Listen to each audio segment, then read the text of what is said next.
The Testament of Reuben, from the Testaments of the 12 Patriarchs, shares an edifying story about how Reuben overcame lust.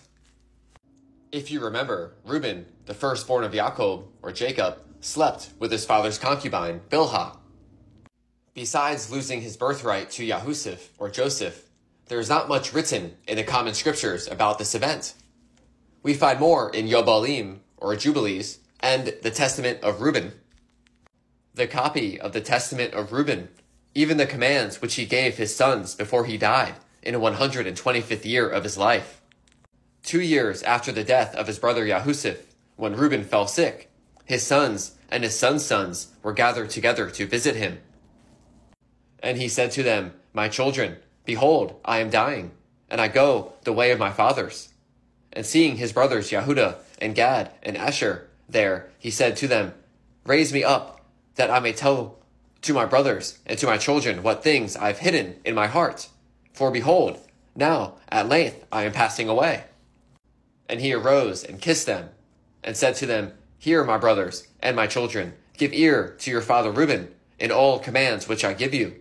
And behold, I call the Elohim of Shemayim to witness against you this day, that you might not walk in the sins of youth and fornication, wherein I was poured out, and defiled the bed of my father Jacob.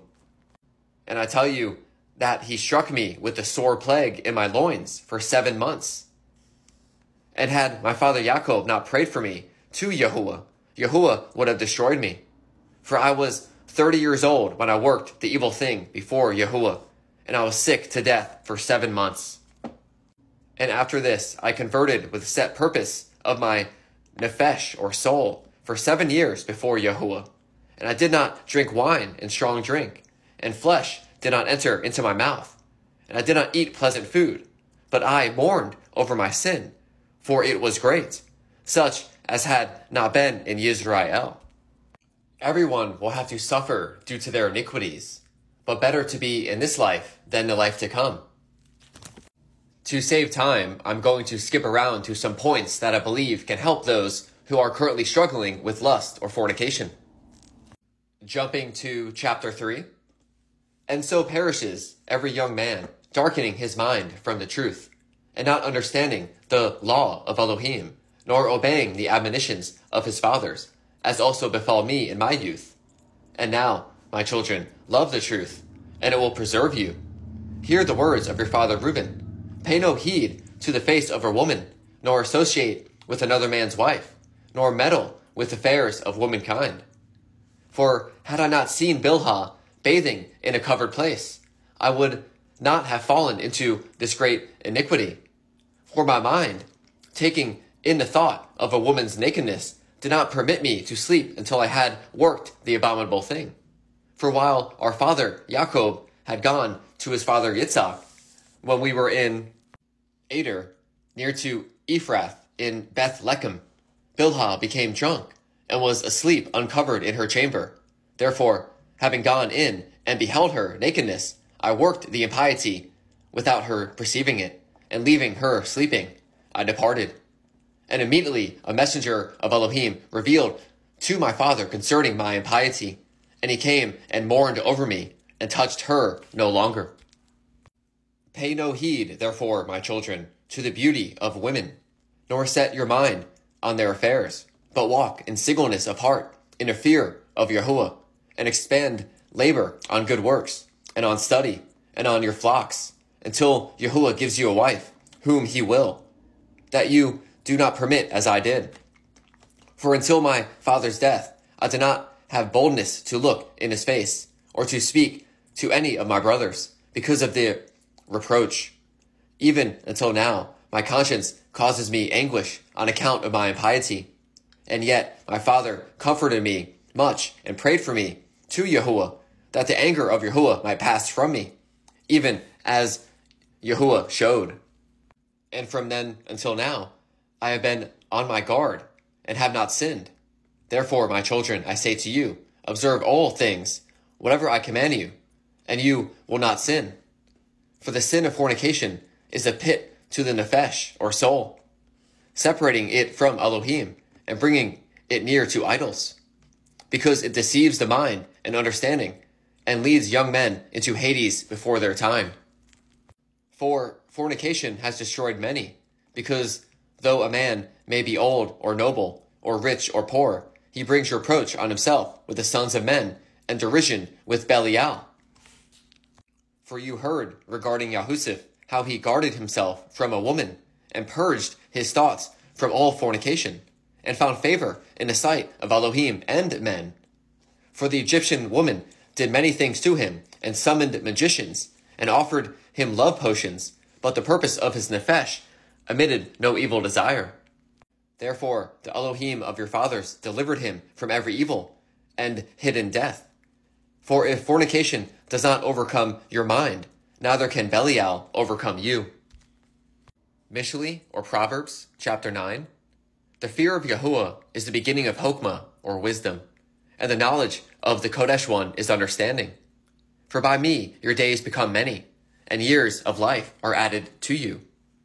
For, moreover, concerning them, the messenger of Yahuwah told me and taught me that women are overcome by the spirit of fornication more than men.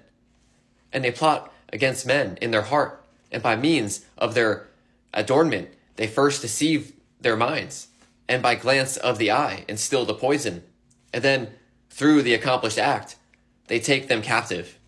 For a woman cannot force a man openly, but by a harlot's bearing she deceives him. Flee therefore fornication, my children, and command your wives and your daughters, that they do not adorn their heads and faces to deceive the mind, because every woman who uses these schemes has been reserved for continuous punishment. For thus they allured the watchers who were before the flood, for as these continually beheld them, they lusted after them, and they conceived the act in their mind. For they changed themselves into the shape of men, and appeared to them when they were with their husbands. And the women lusting in their minds after their forms gave birth to giants, for the watchers appeared to them as reaching even to Shemayin. Beware, therefore, of fornication, and if you wish to be pure in mind, guard your senses from every woman. And likewise command the women not to associate with men, that they may also be pure in mind. For constant meetings, even though the unrighteous deed is not worked, are an irremediable disease to them, and to us a destruction of Belial, and a continuous reproach. For in fornication there is neither understanding nor righteousness, and all jealousy dwells in the lust thereof. Therefore I say to you then, you will be jealous against the sons of Lui, and will seek to be exalted over them, but you will not be able. For Elohim will avenge them, and you will die an evil death. For Elohim gave the sovereignty to Lui, and to Yahudah with him, and to me also, and to Dan and Yahusif, that we should be for rulers. Therefore I command you to listen to Lui, because he will know the Torah of Yahuwah, and will give ordinances for judgment, and will sacrifice for all Yisrael until the consummation of times, as the anointed chief priest, of whom Yahuwah spoke. I adjure you by the Elohim of Shemayin to do truth, each one to his neighbor, and to entertain love, each one for his brother, and draw near to Lui in humbleness of heart, that you may receive a barakah, or blessing, from his mouth. For he will barak, or bless, Yisrael and Yahudah, because Yahuwah has chosen him to be sovereign over all the nation. And bow down before his seed, for on our behalf it will die in wars, visible and invisible, and will be among you as a perpetual sovereign. This world is truly evil. Pornea, pause to read.